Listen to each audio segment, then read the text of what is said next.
Shooting ಮುಗಿದ ಮೇಲೆ ಇದು ಫಸ್ಟ್ ಇವೆಂಟು.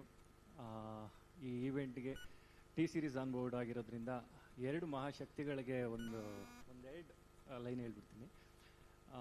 ಎರಡು ಲೇಡೀಸೇ ನನಗೆ ಇದೊಂದು ಎರಡು ಶಕ್ತಿ. ಮೇಯ್ನಾಗಿ ನಮ್ಮ ಆಫೀಸ್ ಪೂಜೆ ನಡೀತಾ ಇತ್ತು. ಆಫೀಸ್ ಪೂಜೆ ಆಗಬೇಕಾದ್ರೆ ಒಂದು ತಿಂಗಳಲ್ಲಿ ನಾವು ಶೂಟಿಂಗ್ ಪ್ಲ್ಯಾನ್ ಮಾಡ್ತಾಯಿದ್ದೋ. ಇನ್ನು ಮ್ಯೂಸಿಕ್ ಡೈರೆಕ್ಟರ್ ಸೆಟ್ ಆಗಿರಲಿಲ್ಲ. ಚೈತನ್ಯ ಸರ್ ಸೈಲೆಂಟಾಗಿ ಒಂದು ಕಡೆ ಕೂತಿದ್ರು. ಸರ್ ಎಲ್ಲರೂ ವೇಣು ಸರ್ ಆದರು, ಟೈಗರ್ ಆದರು, ಹೀರೋಯಿನ್ ಆಯಿತು, ಎಲ್ಲ ಆಯಿತು, ಮೇಯ್ನು ಮ್ಯೂಸಿಕ್ ಜೀವನೇ ಇಲ್ವಲ್ಲ ಸರ್, ಏನು ಮಾಡೋದು ಅಂತ ಕೇಳಿದಾಗ, ಇಲ್ಲ ಶ್ರೇಯಸ್, ತುಂಬ ನಾನು ಕೂತ್ಕೊಂಡು ಯೋಚನೆ ಮಾಡ್ತಾ ಇದ್ದೀನಿ, ಇನ್ನೂ ಆಗ್ತಾಯಿಲ್ಲ, ಏನು ಮಾಡೋದು ಅಂತ ಅಂದರು. ಸರ್ ನನ್ನ ತಲೆಯಲ್ಲಿ ಒಬ್ರು ಇದ್ದಾರೆ, ಹೇಳ್ತೀನಿ, ಇನ್ ಕೇಸ್ ಆಗುತ್ತಾ ಅಂತ ನಾನೊಂದು ಪ್ರಶ್ನೆ ಕೇಳಿದೆ. ಹೇಳಿ ಶ್ರೇಯಸ್, ನೀವು ಇಷ್ಟೊಂದು ಇಂಟ್ರೆಸ್ಟ್ ತೋರಿಸ್ತಾ ಇದ್ದಾರೆ, ಹೇಳಿ ನಾನು ಮಾಡಿಕೊಡ್ತೀನಿ ಅಂದ್ಬಿಟ್ಟು ಇಮಿಡಿಯೇಟ್ ಒಂದು ಕೂತ್ಕೊಂಡ್ರು ನನ್ನ ಜೊತೆ.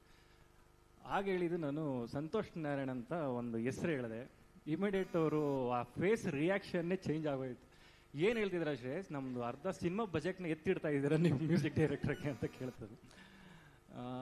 ಸರ್ ಇಲ್ಲ, ನಾನಾಗಲಿ ಟೈಗರ್ ಆಗಲಿ ಕಾರಲ್ಲಿ ಹೋಯ್ತು ಯಾವಾಗಲೂ ಒಳ ಚೆನ್ನಾಗಿದ್ದು ಒಂದು ಬಿ ಜಿ ಎಮ್ ಯಾವಾಗಲೂ ಕೇಳ್ತಾ ಇರೋ one of the most favourite B G M ನಮ್ಮಿಬ್ರಿಗೂ. ಸರಿ ಆಯಿತು, ಧೈರ್ಯ ಇದೆಯಾ ನಿಮಗೆ ಮುಂದಕ್ಕೆ ಬರೋಕ್ಕೆ ಅಂದ್ಬಿಟ್ಟು ಚೈತನ್ಯ ಸರ್ ಕೇಳಿದ್ರು. ಸರ್ ಒಂದೇ ಒಂದು ಸತಿ ಅಪ್ರೋಚ್ ಮಾಡೋಣ, ಆಗತ್ತಾ ಬಿಡುತ್ತೋ ನೆಕ್ಸ್ಟ್ ನೋಡೋಣ ಅಂತ ಅಂದೆ. ಇನ್ನೊಂದು ಹೇಳ್ತೀನಿ, ಈಗ ಪ್ರೆಸೆಂಟ್ಲಿ ಅವ್ರು ಸಿನಿಮಾ ಮಾಡ್ತಾ ಇರೋದು ಕಲ್ಕಿ ಅನ್ನೋ ಸಿನಿಮಾ ಮಾಡ್ತಿದ್ದಾರೆ ಶ್ರೇಯಸ್. ಪ್ಯಾನ್ ಇಂಡಿಯಾ ಸಿನಿಮಾ ಅದು. ನಮ್ಮ ಸಿನಿಮಾ ಬಜೆಟ್ ಇಷ್ಟಿದೆ, ಅವ್ರು ಒಪ್ಕೊಂಡಿರೋದು ಇಷ್ಟಿದೆ, ಯೋಚನೆ ಮಾಡಿ ನನಗೇನಿಲ್ಲ ಒಂದು ಮೀಟಿಂಗ್ ಕೊಡಿಸ್ತೀನಿ ಅಂತಂದ್ರು. ಸರ್ ಒಂದೇ ಒಂದು ಮೀಟಿಂಗ್ ಕೊಡಿಸಿ ಮಿಕ್ಕಿದ್ದು ನಾವು ನೋಡ್ಕೊಳ್ಳೋಣ ಅಂದ್ಬಿಟ್ಟು ಇಮಿಡಿಯೇಟ್ ಒಂದು ವಾರ ಬಿಟ್ಕೊಂಡು ಚೆನ್ನಾಗಿ ಹೊರಟ್ವಿ. ನಾನು, ನಿಶಮ್ಮ, ಟೈಗರು, ಚೈತನ್ಯ ಸರ್. ಸರಿ ಅದಾದಮೇಲೆ ಸಂತೋಷ್ ಸರ್ ಸಿಕ್ಕಿದ್ರು. ಒಂದು 15 ಥರ ಊಟ ರೆಡಿ ಮಾಡಿದರು. ಎಲ್ಲ ಆಯಿತು. ಜೀವ ಡಗ ಡಗ ಡಗ ಅಂತ ಇದೆ, ಏನು ಕಥೆ ಏನು ಹೇಳೋದು, ಹೆಂಗೆ ಒಪ್ಕೋತಾರೋ ಇಲ್ವೋ, ಆ ಥರದೊಂದು ಪ್ಯಾನ್ ಇಂಡಿಯಾ ಮ್ಯೂಸಿಕ್ ಡೈರೆಕ್ಟ್ರು ಒಂದು ಅವಕಾಶ ಕೊಟ್ರಲ್ಲ ಸರಿ ಅಂದ್ಬಿಟ್ಟು ಚೈತನ್ಯ ಸರ್ ಎಕ್ಸ್ಪ್ಲೈನ್ ಮಾಡೋಕ್ಕೆ ಸ್ಟಾರ್ಟ್ ಮಾಡಿದ್ರು ಕಥೆನ. ಇಮ್ಮಿಡಿಯೇಟ್ ಏನು ಹೇಳೋಕ್ಕೆ ಇರಲಿಲ್ಲ ಅವರು. I will do this man, I will rock ಅಂತ ಒಂದು ಕಾನ್ಫಿಡೆನ್ಸ್ ಕೊಟ್ಟರು. ಸರಿ ಇಮಿಡಿಯೇಟ್ ನಾವು ಮೀನಾಕ್ಷಿ ಮೇಡಮ್ ಹತ್ರ ಮಾತಾಡಿದ್ವಿ, ಎಲ್ಲ ಆಯಿತು. ಇಮಿಡಿಯೇಟ್ ಎಲ್ಲ ಸಂತೋಷರು ಆನ್ ಬೋರ್ಡ್ ಆದರು. ಅದೊಂದು. ಇನ್ನೊಂದು, ಇಮಿಡಿಯೇಟ್ ಇಷ್ಟೆಲ್ಲ ಆಯಿತು. ಶೂಟಿಂಗ್ದು ಐ ಬಜೆಟ್ ಅಂತ ಆಯಿತು, ಎಲ್ಲ ಆಯಿತು.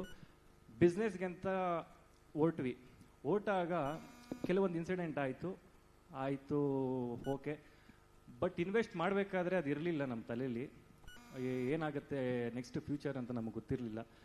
ಅದಾಯ್ತಿದ್ದಂಗೆ ನೆಕ್ಸ್ಟ್ ಅಪ್ರೋಚ್ ಎಲ್ಲ ಬಿಸ್ನೆಸ್ ಸ್ಟಾರ್ಟ್ ಆದಾಗ ಏನಾಯಿತು, ಒಂದು ಸ್ವಲ್ಪ ಯಾಕೋ ವರ್ಕ್ ಆಗ್ತಾಯಿಲ್ಲ ಇದು ಬಿಸ್ನೆಸ್, ಏನಾಗ್ತಿದೆ ಅಂತ ನಾವು ಯೋಚನೆ ಮಾಡಿದಾಗ ಇಮಿಡಿಯೇಟ್ ಮೀನಾಕ್ಷಿ ಮ್ಯಾಮ್ಗೆ ಒಂದು ಕಾಲ್ ಮಾಡಿದೆ. ಒಂದೇ ಒಂದು ಕಾಲು, ಮೀನಾಕ್ಷಿ ಮ್ಯಾಮ್ ನಾನು ಇರ್ತೀನಿ, ಅವತ್ತು ನೀವು ಬಂದಿದ್ದೀರಾ, ನಿಮ್ಗೆ ಏನು ಬೇಕು ಸಹಾಯ ನಾನು ಮಾಡಿಕೊಡ್ತೀನಿ ಅಂದ್ಬಿಟ್ಟು ಅವತ್ತೊಂದು ನಮ್ಮ ಸ್ಟ್ಯಾಂಡಾಗಿ ನಿಂತ್ಕೊಂಡ್ರು. ಇಮಿಡಿಯೇಟ್ ಬಾಂಬೆ ಕರ್ಕೊಂಡೋಗಿ ಟಿ ಸೀರೀಸ್ನ ನಮಗೆ ಆನ್ ಬೋರ್ಡ್ ಮಾಡಿಕೊಟ್ರು.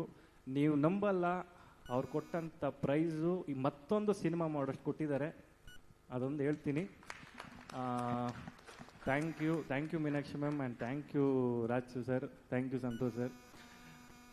ಭಾಳ ಖುಷಿ ಆಗುತ್ತೆ ಬಿಕಾಸ್ ಯಾಕೆಂದರೆ ಅವತ್ತು ಒಂದು ನಮ್ಮ ಡೈರೆಕ್ಟರ್ ಸರ್ಗೆ ಒಂದು ಶಾಕಿಂಗ್ ಫೇಸ್ ಕೊಟ್ಟಿದ್ದು. But Chaitanya sir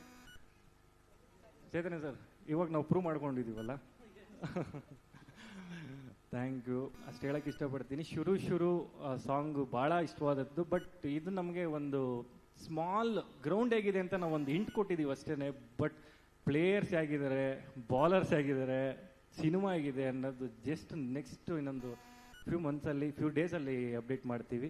thank you. ಹಾಗೆ ಲಿರಿಕ್ಸ್ ಜಯಂತ್ ಕಾಗಿಣಿ ಸರ್, ಅವ್ರ ಬಗ್ಗೆ ಹೇಳಂಗೆ ಇಲ್ಲ. ನಾವು ಇಮಿಡಿಯೇಟ್ ಸಂತೋಷ್ ಸರ್ ನಮ್ಮದು ಮ್ಯೂಸಿಕ್ ಕಂಪೋಸ್ ಮಾಡ್ತಿದ್ದಂಗೆ ಡೋರ್ ಸ್ಟೆಪ್ ಬರ್ತಿದ್ದಂಗೆ ನಾನು ಚೈತನ್ಯ ಸರ್ ಹತ್ರ ಡಿಸ್ಕಸ್ ಮಾಡಿದಾಗೆ, ಸರ್ ಜಯಂತ್ ಸರ್ಗೆ ಒಂದು ಕಾಲ್ ಮಾಡಿಬಿಡಿ ಸರ್, ಇಮಿಡಿಯೇಟು ವರ್ಕ್ ಸ್ಟಾರ್ಟ್ ಮಾಡಿಬಿಡ್ಲಿ ಅಂದು. ಅವ್ರು ಇಮಿಡಿಯೇಟು ಪಾಪ ಎಲ್ಲ ಹೊರಗಡೆ ಇದ್ದರು. ಇಮಿಡಿಯೇಟ್ ವರ್ಕ್ ಸ್ಟಾರ್ಟ್ ಮಾಡಿ, ಇಲ್ಲ ಇದು ತುಂಬ ಚೆನ್ನಾಗಾಗತ್ತೆ, ಎದುರು ಬಿಡ್ರಿ ಅಂತ ಒಂದು ಧೈರ್ಯ ಕೊಟ್ಟರು. ಹಾಗೆ ನಮ್ಮ ಟೈಗರು ಏನು ಹೇಳೋದು, ಬ್ಯಾಕ್ ಸಪೋರ್ಟ್ ಆಗಿ ಡೇ ಒನ್ನಿಂದ ನಾನು ಇರ್ತೀನಿ ನೀನು ನಡಿ ಅಂತ ಅವತ್ತು ಕರ್ಕೊಬಂದು ಇಲ್ಲಿವರೆಗೂ ಬಂದಿದ್ದೀವಿ. ತುಂಬ ದೊಡ್ಡದಾಗಿದೆ. ಆ್ಯಂಡ್ ತುಂಬ ವಿನೋದ್ ಸರ್ದು ಇದು 25ನೇ ಸಿನಿಮಾ ಮೆನ್ಷನ್ ಮಾಡೋದಾದರೆ ತುಂಬ ವಿಭಿನ್ನ ಪಾತ್ರದಲ್ಲಿ ಕಾಣಿಸ್ಕೊತಾರೆ. ಆ್ಯಂಡ್ ಆ ಒಳ ಚೆನ್ನೈ ಏನು ಧನುಷ್ ಪಾರ್ಟ್ 2 ಅಂತ ಹೇಳ್ಬೋದು, ಆಗ ಬಂದಿದೆ. Thank you sir. Thank you Priya ma'am. Heroine ಬಗ್ಗೆ ಹೇಳಬೇಕು ಅಂದರೆ ಫಸ್ಟ್ ಮಾತಾಡಿದಾಗ ಮಾತಾಡಿದ ರೀತಿ ಓಕೆ ಏನಪ್ಪ ಇಷ್ಟೊಂದು ಪಾರ್ಶಾಗಿ ಮಾತಾಡ್ತಿದ್ದಾರೆ, ಹೇಗೆ ವರ್ಕ್ ಆಗತ್ತಿದ್ದು ಅಂತ ನಮಗೆ ಗೊತ್ತಿರಲಿಲ್ಲ. ಬಟ್ ಸೆಟ್ಟಿಗೆ ಬಂದಾಗ ನೀವು ನಂಬಲ್ಲ, ಒಂದು ಚಿಕ್ಕ ಮಗು ಥರ ಆಡ್ತಿದ್ರು, ಎಲ್ಲರೂ ಆ್ಯಕ್ಟಿವ್ ಆಗಿ ಡೇ ಅಂಡ್ ನೈಟ್ ಶೂಟಿಂಗ್ ಮಾಡಬೇಕಾದ್ರೆ ಎಲ್ಲರೂ ವೀಕ್ ಇದ್ದಾಗ ಅವರೇ ಆ್ಯಕ್ಟಿವ್ ಆಗಿ ತಗೊಂಡು ಇಲ್ಲ ಪುಷ್ ಮಾಡಿ ಆಗತ್ತೆ ಇವತ್ತೊಂದು ದಿನ ಮುಗಿಸ್ಬಿಡೋಣ ಅಂದ್ಬಿಟ್ಟು ಅಷ್ಟೊಂದು ಸಪೋರ್ಟ್ ಮಾಡಿದ್ರು ಎಂಟೈರ್ ಟೀಮ್ಗೆ. ಹಾಗೆ ಇನ್ನಿಬ್ಬರ ಹೆಸರು ತಗೋಬೇಕು, Navarasan and Kannada Pictures Praveen sir main ಸಪೋರ್ಟಾಗಿ ನಿಂತಿದ್ದು ಅವರಿಬ್ಬರು. ನಿನ್ನೆ ಒಂದು ಸ್ವಲ್ಪ ವೆನ್ಯೂದಲ್ಲಿ ಚೇಂಜ್ ಆಗಿತ್ತು, ಪ್ಲಸ್ ಸೆನ್ಸರ್ ಒಂದು ಆಗಿರಲಿಲ್ಲ, ನಾವು ಪಿ ವಿ ಆರಲ್ಲಿ ಇಟ್ಕೊಂಡಿದ್ದು ಇವೆಂಟು, ಅದಾಗಲಿಲ್ಲ. ಇಮಿಡಿಯೇಟ್ ಅವರಿಬ್ಬರು ಸಪೋರ್ಟ್ ಮಾಡಿ ಇಲ್ಲಿಗೆ ಇಮಿಡಿಯೇಟ್ ಒಂದು ಶಿಫ್ಟ್ ಮಾಡಿಕೊಟ್ರು. ಮೇಯ್ನ್ ಸಪೋರ್ಟಾಗಿ ಅವರಿಬ್ಬರು ನಿಂತಿದ್ದಾರೆ. ಮಾಧ್ಯಮ ಮಿತ್ರರಿಗೆ, ಇಲ್ಲಿ ಬಂದಿರೋ ಎಲ್ಲ ನನ್ನ ಫ್ಯಾಮಿಲಿ ಮೆಂಬರ್ಸ್ಗೆ ಥ್ಯಾಂಕ್ ಯು ಹೇಳೋಕ್ಕೆ ಇಷ್ಟಪಡ್ತೀನಿ. Thank you so much. Thank you so much Shreyas ಅವರೇ.